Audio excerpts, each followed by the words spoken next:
The next speaker will be from Santana High. He's a freshman. His name is Roger Gawne. Please welcome him. That's a great way to enter.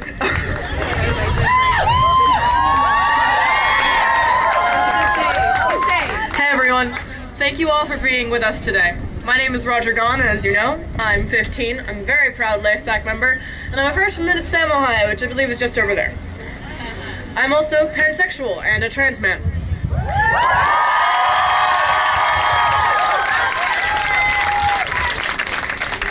As a bit of history, in the American Civil War, the deadliest war in our nation's history, a soldier had a 1 in 15 chance of dying.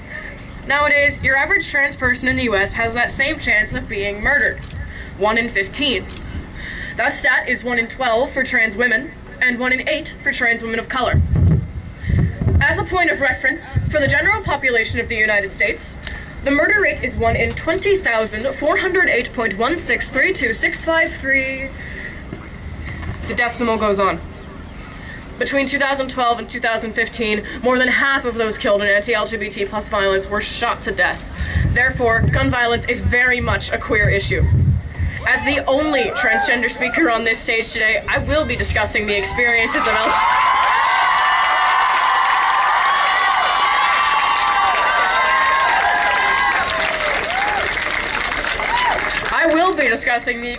of LGBT+, primarily transgender, people across the nation, and I will not ignore the fact that those other issues, such as race and gender, intersect these issues and are worsened for those whose identities consist of more than one of these categories, like transgender women of color. However, I do understand that I have privilege here, so when it comes to experiences that aren't mine, I can only refer to statistics. I'm never going to forget the Pulse shooting. As most of you likely recall, on June 12th of 2016, 49 people, most of them Latinx gay men, were murdered. A man came into Nepal's nightclub, a well-known queer hotspot opened in honor of the owner's brother who had passed from AIDS. On that night, a man came in with a gun, and he killed 49 people. At the time, it was the largest mass shooting in American history, and held that record until Las Vegas last year. After reading that, I remember sitting on my bed, and I was scared, and I was sad, and I was shocked. These were people like me. I remember a day of silence on social media that just felt empty. A day where some insisted that we should speak up, we should fight. I remember thinking meekly there wasn't a point to ignoring the day. Well, what could we do? It didn't feel like we were fighting. It felt like we were dying.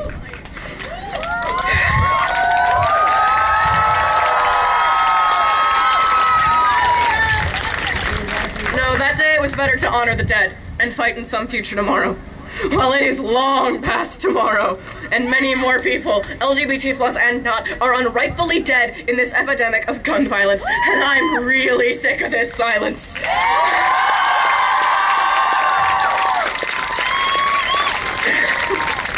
I'm not gonna fight using the most powerful weapon I do own. Not a gun, but my own words. Stats on the matter of anti-trans violence can be really hard to find, and not only do they miss major data, but it seems like no one's listening, like no one knows or cares. Did you know that 2017 was the year with the most transgender murders on record? Again, other factors play in as well. 84% of the 2017 victims were people of color, and 80% were women. Between January of 2013 and November of 2017, the HRC documented at least 102 transgender people who were victims of fatal violence. At least 87 were people of color. That may not sound like a lot to you, but per capita.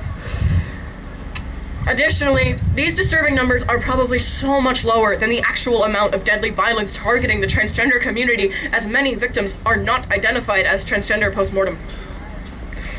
Unfortunately, the way that gun violence ravages the LGBT+ community, particularly the trans community, is often ignored. There's even more than I've mentioned, more than I could ever mention, with stuff like police brutality, enforced poverty, enforced homelessness, and domestic violence, and suicide. 41% of transgender people attempt at least once, and myself included, coming into play. But it's all underreported and underrepresented. Did you know that on February 23rd of this year, just days after Parkland, a trans bar in Vegas, the Las Vegas Lounge, was shot into? The window was covered with the trans pride flag. The shooter couldn't see inside, and it's important to remember this is the only trans club in Vegas. It's one of 3 in the United States as a whole. This was an attack on the community that left at least 2 people injured. One of the victims, a black trans woman, described the pain as beyond excruciating, and the media barely covered it. Did you hear about it? Did you hear the names of any of the 28 transgender people who were murdered last year? No. What about the 8 from this year? No. I'll read them out, listed by the Human Rights Campaign. Crystal Lee Seal Nutzling, 42, was found dead in her home on January 5th in North Adams, Massachusetts. Vicky Gutierrez, 33, a transgender woman from Honduras, was stabbed and had her body set ablaze inside her Los Angeles home, that's our city, on January 10th. They tell me it'll never happen to me because I live in LA. She was a young trans Latina immigrant woman. Tanya Harvey, 35, was fatally shot on February 6th in Buffalo, New York, another liberal state. Celine Walker, 36, was fatally shot in a hotel room on February 4th in Jacksonville, Florida.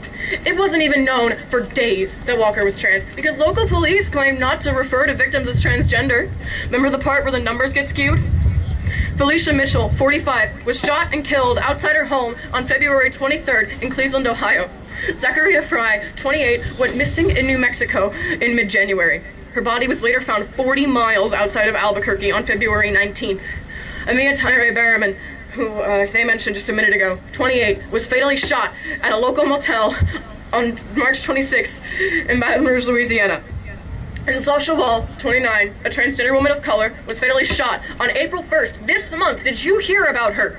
In Chesterfield County, South Carolina. Did you hear about any of them? No! 8 people who were murdered, at least half of them shot to death, because they had the audacity to be alive while transgender.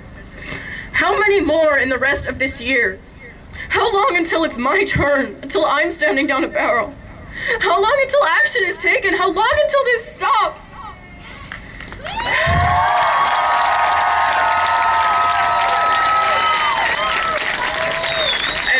I'd like to leave you all with a quote from Leila Alcorn, a teen trans girl whose suicide is one of the few that is widely remembered in the trans community.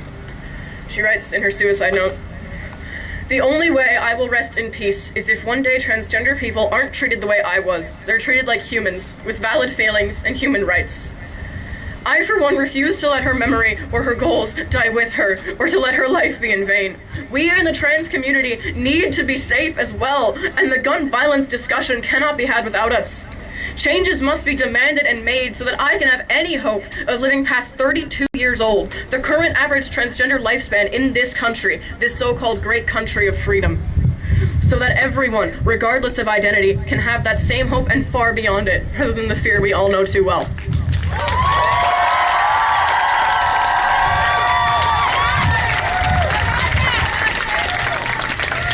Next up, we have Tyler Taylor, here to give a combination speech and poem about inner city and gang violence.